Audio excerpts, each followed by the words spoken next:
பாருங்கள், வாழைக்காய் வந்து நம்ம வேக வச்ச வாழைக்காவை இப்படி நம்ம தொலி உரிச்சிட்டு இப்படி கட் பண்ணி வச்சுக்கணும். ஒரு 2-3 கொதியில் இறக்கிடணும் அந்த வாழைக்காய் வேக போடுறப்ப.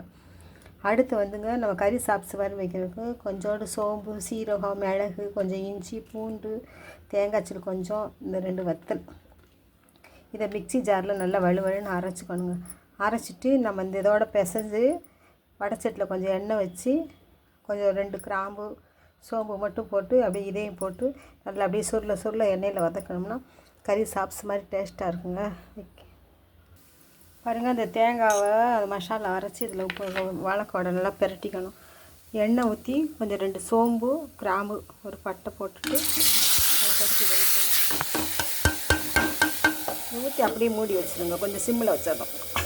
கொஞ்சம் நேரம் ஒருக்க அப்படியே பிரட்டி விடணும்.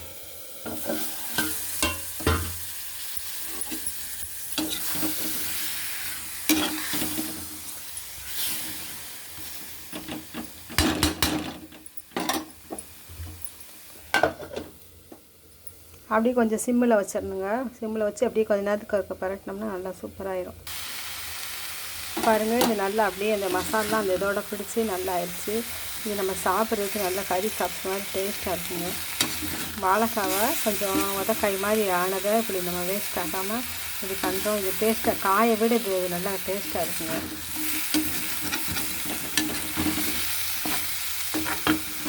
எல்லாருமே இப்படி செஞ்சு சமைச்சு பாருங்கள், நல்லா டேஸ்ட்டாக இருக்கும்.